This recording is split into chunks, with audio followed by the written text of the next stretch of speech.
आदाब।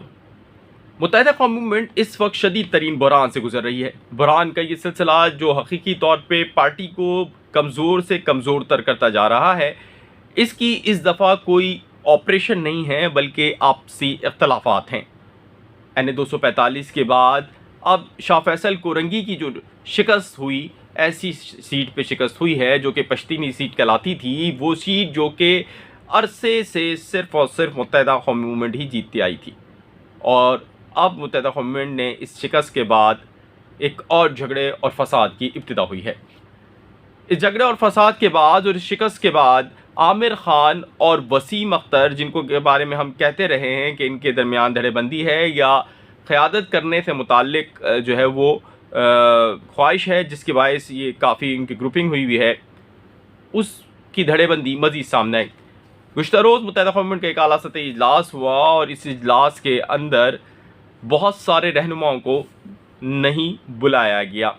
ये इजलास भी गैर मामूली तौर पर बहादुराबाद के आर्जी मरकज़ के बजाय गवर्नर सिंध की रहायशगाह यानी गवर्नर हाउस में हुआ, और वहाँ से क्या पैगाम गया, उस गवर्नर हाउस के इजलास की क्या अंदरूनी कहानी है, वो तो हम आपको बताएंगे ही। ताहम पहले हम आपको बताते हैं कि मुत्तहिदा कौम मूवमेंट के इस वक्त इख्तलाफात किस कदर बढ़ चुके हैं। इख्तलाफात की हद ये है कि जो सीनियर डिप्टी कन्वीनर थे आमिर खान, जो कि खालिद मकबूल के बाद दूसरे नंबर पर अहम समझे जाते थे, उन्हीं को नहीं बुलाया गया। सिर्फ वही नहीं बल्कि और भी बहुत से अहम लोग इस इजलास के अंदर मौजूद नहीं थे। इस्तीफ़ों का सिलसिला भी शुरू हो चुका है और खालिद मकबूल सिद्दीकी को कारकुनान अपने तौर पर ख़त के ज़रिए और अपने तौर पर जो तहरीरी तौर पर आगाह भी कर रहे हैं और वर्बली तौर पर भी इस्तीफ़े दे रहे हैं कि इस सूरत हाल में वो पार्टी के साथ चलने को तैयार नहीं है। इसके साथ साथ कारकुनान की एक बड़ी तादाद भी खालिद मकबूल सिद्दीकी समेत क़यादत पर अदम एतमाद का इजहार कर रही है, और उनका ये कहना है कि फ़ैसले कहीं और हो रहे हैं। ये मुत्तहिदा कौम मूवमेंट में बानी के बाद इस वक्त जो बहरान है वो शदीद तर हो गया है। क्या ही बात है इस मुत्तहिदा कौम मूवमेंट की कि जिस वक्त इसने अपने बानी से या अपने पार्टी के क़ायद से मुँह मोड़ा, उसके बाद इस पार्टी ने डॉक्टर फ़ारूक सत्तार, जिन्होंने ज़ेरे ज़मीन जाते हुए लोगों को हौसला दिया और उसके बाद इस्टेब्लिशमेंट से सेटिंग करने के बाद उनको इस्टेब्लिशमेंट से मिलवाया, वही फ़ारूक सत्तार के साथ वही सलूक हुआ जो उन्होंने बानी के साथ किया। और अब डॉक्टर खालिद मकबूल सिद्दीकी के साथ भी अगर उनको कुछ ना हो तो वही सलूक होने जा रहा है, क्योंकि यहाँ जिंदों की तो कदर नहीं।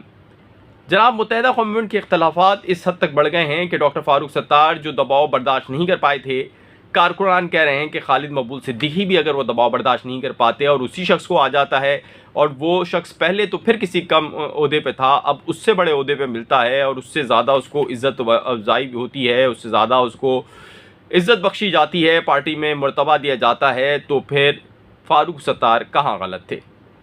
ये भी सवाल हो रहा है कि दूसरा जिनको माविन वज़ीर आज़म बनाया, उनका नाम कहाँ से आया और कैसे हुआ?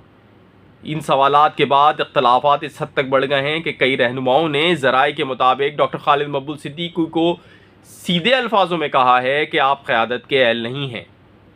ये इख्तलाफात ज़राए के मुताबिक मुसलसल तेज़ी के साथ बढ़ते चले जा रहे हैं, और इनमें कमी उसी सूरत में आ सकती है जब कोई ऐसा शख्स आए जो कि सबको काबिल कबूल हो।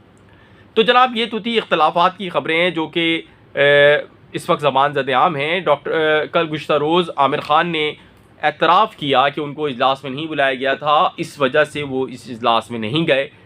अब वो मुकर जाएँ वो अलहदा बात है, लेकिन गुज़श्ता रोज़ इस बात पर वो एतराफ़ कर चुके हैं।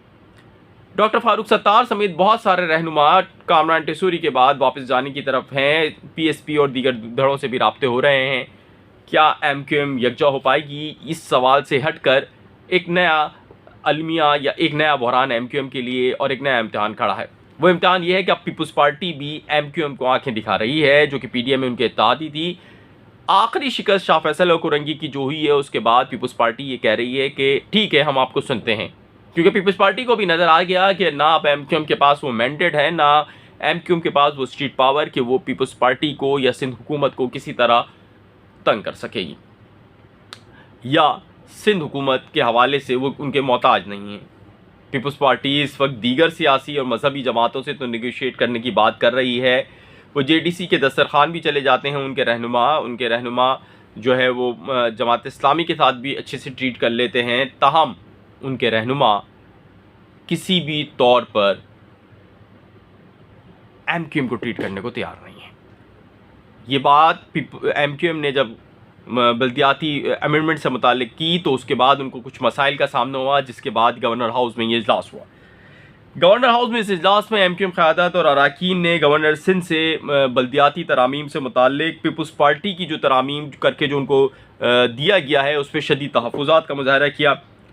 और इस हवाले से जो पीपल्स पार्टी की जो रवैये है उस पर एमक्यूएम क़यादत का कहना था कि पीडीएम में हमसे जो वादे किए गए वो पूरे नहीं हुए हैं, हम दोबारा वापस जा सकते हैं, हम इक़्तिदार छोड़ सकते हैं। गो के इक़्तिदार छोड़ने की धमकी किसी और को दी जा रही थी। इसका मुखातिब ना पीडीएम है ना पीपल्स पार्टी है, बल्कि वो लोग हैं जिनसे ये तवक्कुह थी कि वो नैयर रज़ा को सीट दिला देंगे। ताहम वो सीट नहीं मिल सकी, जिसके बाइस कहा जा रहा है कि ये इख्तलाफात की शिद्दत बढ़ गई है और न्यूट्रल्स ने न्यूट्रल रहने का जो किरदार अदा किया है वो एमक्यूएम को समझ में नहीं आया है।